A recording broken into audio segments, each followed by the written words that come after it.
Hi, my name is Kelly Rainwater, and I'm a candidate within the Masters of Education program of Instructional Technology. The capstone project that I completed was the impact of web tools for students with disabilities.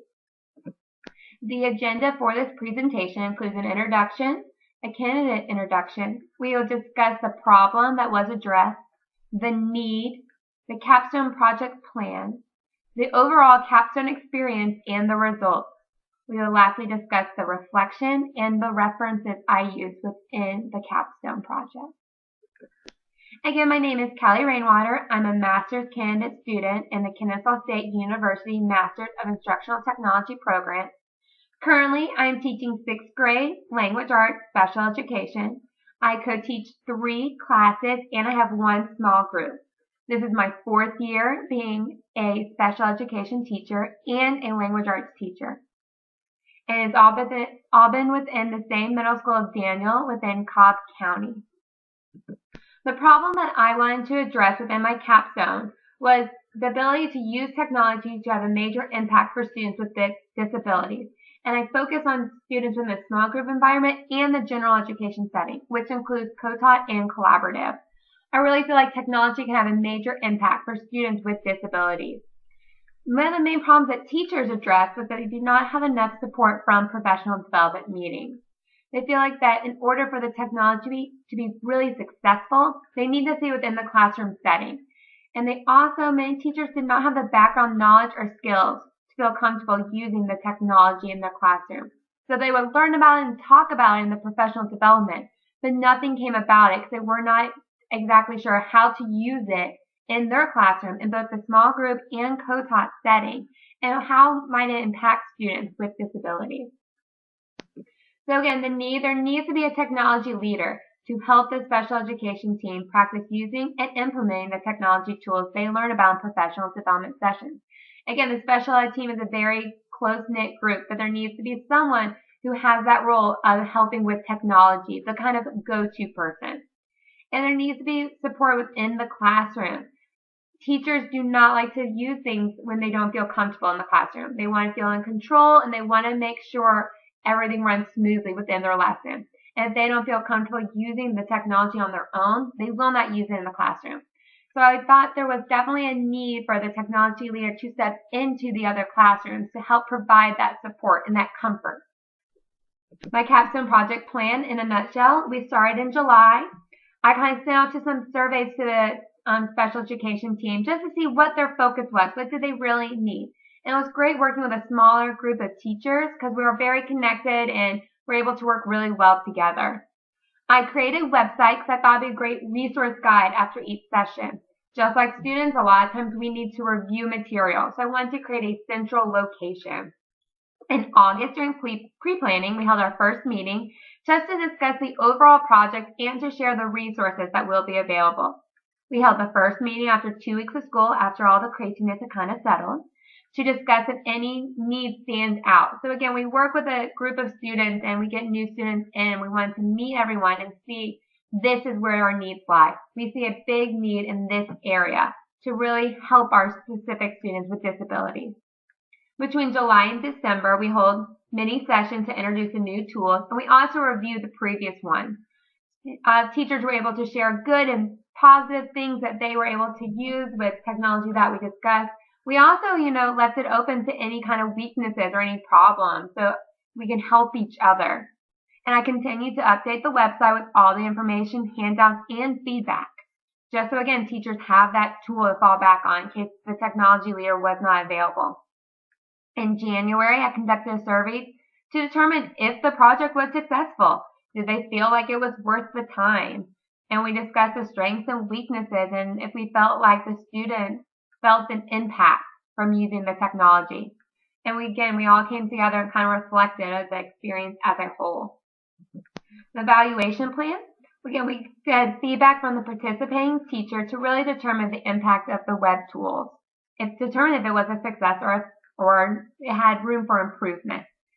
Again, we were a close-knit group, so we all felt comfortable enough sharing the goods and the bad. We did participate in a final survey to get feedback on which tools had the most success. And we focused again on a small group and the co-taught. So which maybe one had more of an impact in one environment over the other.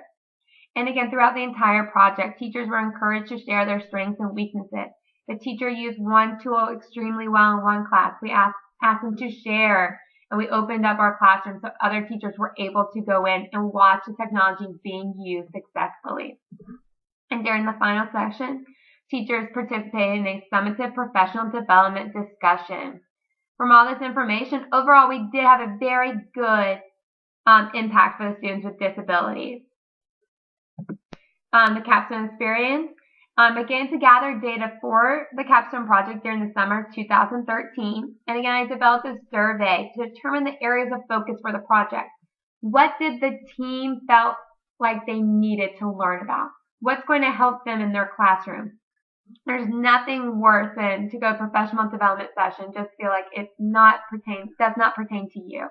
I wanted to make the sessions worthwhile for the teachers and make them want to come and make them feel like their time is being valued. I also created the Weebly website over the summer and was able to update throughout the sessions. If I found anything interesting, other teachers found anything interesting, we were able to upload. And again, just provide that extra support and create a central location for all the information. And again, the website served as a way for teachers to review material and to have an easy way to find the information. It was decided that instead of 6 sessions, there would be 3. When I first developed the capstone project, I had 6 sessions, and I presented this to the teachers, and they just felt like that was too much. All teachers have a lot of meetings, and SPED teachers are just the same. We have IEP meetings, collaborative meetings, and when I presented 6, the teachers just felt overwhelmed. And they said they would rather get more bang for their buck if they come to 3 and learn 2 tools at that time. And I wanted definitely to work with their schedule. They see me, working with them, and they're going to work with me throughout the experience. And the sessions were held from August to December and lasted around 50 minutes. And we did use follow-up support, and that was conducted through email and individual support. We have a wide range of ages in the special ed department, and some teachers were able to pick up on things easier than others. So we made it really individualized with the support that was needed. The capstone results throughout the session, there's a lot of lively discussion. We all feel very comfortable with each other, and we shared our strengths and our weaknesses. And they began to express what tools they were really enjoying in their classroom and what tools they did not quite work out as planned. And then we talked about ways they can be implemented in other ways to help others grow. Again, I noticed that all teachers started using more web tools within the small group and co-taught setting. We're hearing about a lot of successes. The gen ed teachers were also noting and how much the special ed teachers were stepping up when it came to technology. And by the end of the sessions, all teachers involved saw how specific web tools chosen would have a positive impact on their students with disabilities. My reflection I had was, you really need to listen to the teachers participating. When I presented the project, they felt like 6 was too much, and I listened and we cut it back in order to meet their schedules. I also want to provide a lot of positive feedback when listening to suggestions and encourage participation. This is a professional development. They need to be active. They need to participate and create this team environment where if one person's having trouble, their team member can help them out. And I wanted to make sure the technology facilitator gave them plenty of time to successfully plan. So this wasn't like hesitant. We practiced using the technology in the session instead of just watching. And you guys gotta remain supportive. Teachers they want to use this. They need that extra support. But overall, the whole capstone experience was very successful, and we increased the use of web tools in both the co-taught and small group settings. Again, here are some of the references I used throughout the capstone. Thank you for listening.